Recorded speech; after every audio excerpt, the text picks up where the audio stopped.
कोई शिकायत नहीं है जिंदगी तुमसे, तू गुमनाम कर या परेशान कर, हम भी हारने वाले कहाँ। मैं अपना काम करूँ, तू भी अपना काम कर। बस इसी तरह दोस्तों आप लोग भी अपना अपना काम करें, अपने पढ़ाई पे फोकस करें। बेकार के समय बर्बाद करने से कोई फ़ायदा नहीं होगा। मैं आपको बता दूं कि समय के पास उतना समय नहीं कि दोबारा आपको फिर समय दे। इसी बात को देखते हुए चलिए हम लोग चलते हैं अपने विषय वस्तु की तरफ। अच्छा, ठीक है, समझ गया। ठीक है, मैं अमित कुमार, स्वागत है हमारे YouTube channel Amit study classes में। दोस्तों आज हम लोग देखेंगे जीएस इम्पोर्टेंट क्वेश्चन सेट 1। तो चलिए देखते हैं पहला सवाल क्या है। पहला सवाल है कि वास्तविक वस्तु का आभासी प्रतिबिंब बनता है कौन से दर्पण में। ठीक है, तो ऑप्शन है उत्तल दर्पण में, समतल दर्पण से या अवतल दर्पण में, कि इनमें से कोई नहीं। तो इसका सही आंसर है दोस्तों हमारा ऑप्शन नंबर बी, समतल दर्पण में। ठीक है, अगला सवाल है कि वास्तविक वस्तु का हमेशा सीधा प्रतिबिंब बनाने वाला दर्पण होता है। ऑप्शन ए समतल दर्पण, समतल, उत्तल, अवतल। ऑप्शन बी समतल, अवतल, सी उत्तल, अवतल, या डी समतल, उत्तल।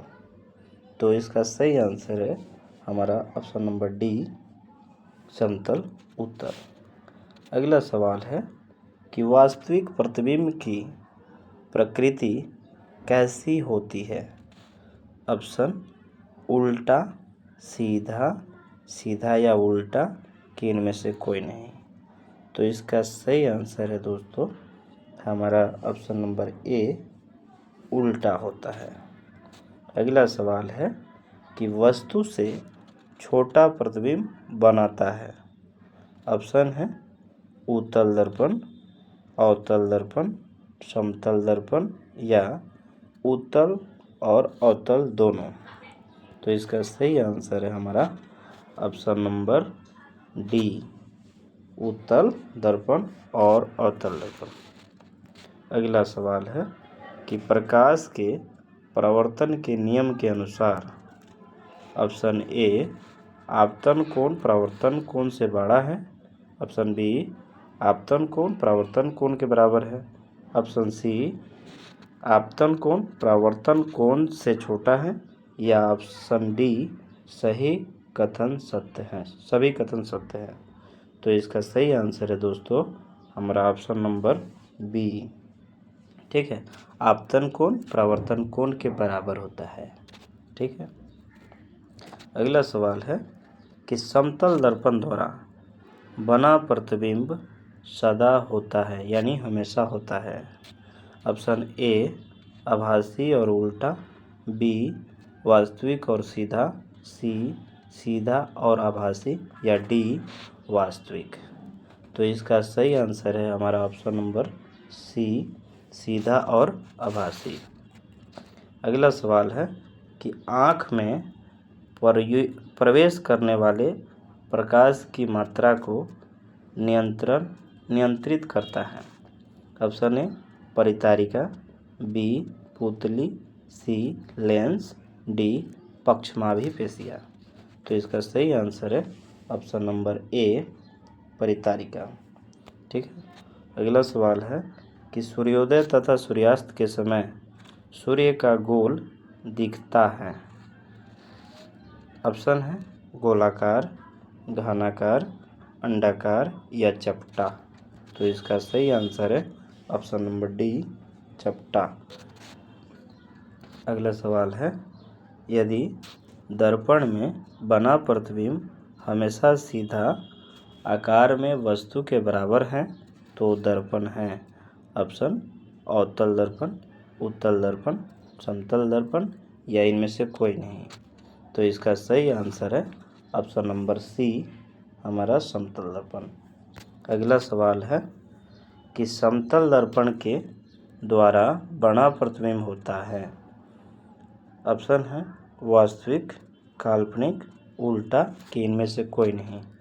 तो इसका सही आंसर है दोस्तों ऑप्शन नंबर हमारा बी, काल्पनिक होता है। अगला सवाल है कि इनमें से कौन सा पदार्थ लेंस के लिए प्रयुक्त नहीं किया जा सकता है। ऑप्शन है जल, मिट्टी, प्लास्टिक या कांच। तो इसका सही आंसर है हमारा ऑप्शन नंबर बी, मिट्टी। ठीक है। अगला सवाल है कि उत्तल लेंस की क्षमता होती है। ऑप्शन ए ऋणात्मक, बी धनात्मक, सी शून्य या डी अन्य। तो इसका सही आंसर है हमारा ऑप्शन नंबर बी, धनात्मक होती है। अगला सवाल है कि लेंस की क्षमता का एसआई मात्रक होता है। ऑप्शन है metre, option B metre square, C dioptre या डी अन्य। तो इसका सही आंसर है ऑप्शन नंबर हमारा सी, डायोप्टर। अगला सवाल है कि पानी से भरी बाल्टी की गहराई कम दिखती है, इसका कारण क्या है। तो ऑप्शन है ऑप्शन ए पूर्ण आंतरिक प्रवर्तन, बी अपवर्तन, सी परावर्तन या डी इनमें से कोई नहीं। तो इसका सही आंसर है हमारा ऑप्शन नंबर बी, अपवर्तन। ठीक है। अगला सवाल है कि पानी में डाली हुई छड़ी टेढ़ी दिखती है, इसका कारण है। ऑप्शन नंबर ए परावर्तन, बी अपवर्तन, सी परावर्तन और अपवर्तन दोनों या डी कि इनमें से कोई नहीं। तो इसका सही आंसर है हमारा ऑप्शन नंबर बी, अपवर्तन। अगला सवाल है कि दर्पण की चौड़ाई को दर्पण का कहा जाता है। ऑप्शन ए फोकस, बी ध्रुव, सी द्वारक या डी इनमें से कोई नहीं। तो इसका सही आंसर है हमारा ऑप्शन नंबर सी, द्वारक। अगला सवाल है कि सोलर कुकर में प्रयोग किए जाते हैं। ऑप्शन ए अवतल दर्पण, बी उत्तल दर्पण या सी समतल दर्पण या डी इनमें से कोई नहीं।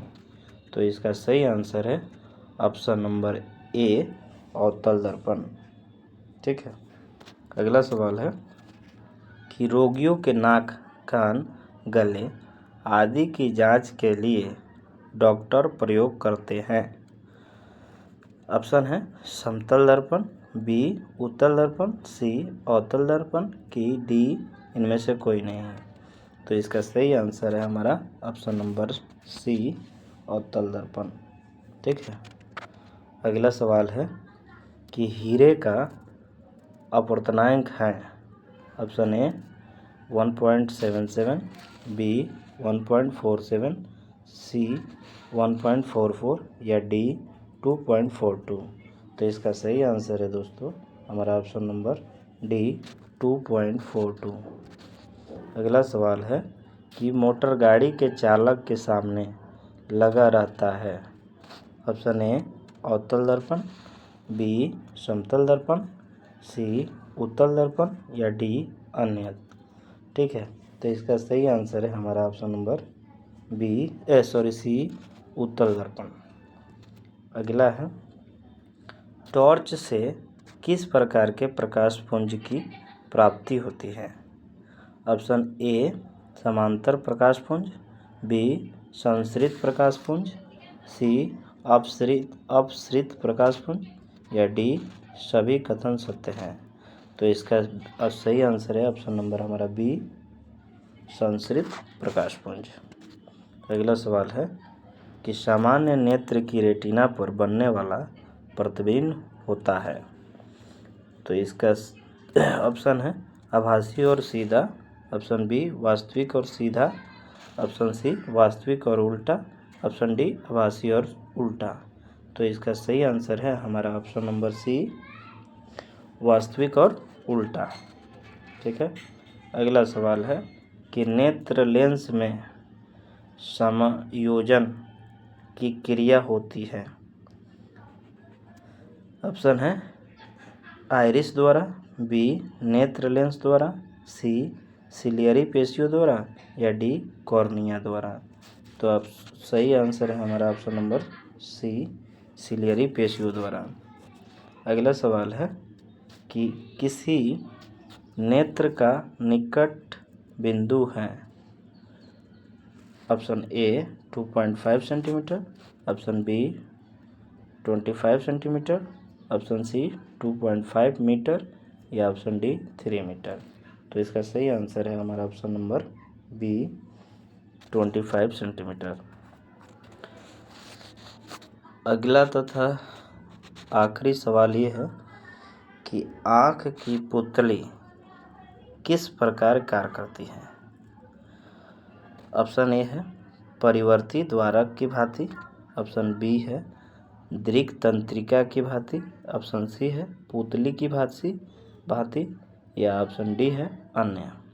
तो इसका सही आंसर है हमारा ऑप्शन नंबर ए परिवर्ती द्वारक की भांति।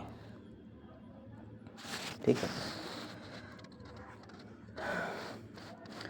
कैसी लगी वीडियो? आई होप अच्छी लगी होगी आप लोगों को। Thank you for watching the video. Please subscribe my channel Amit study class. दोस्तों,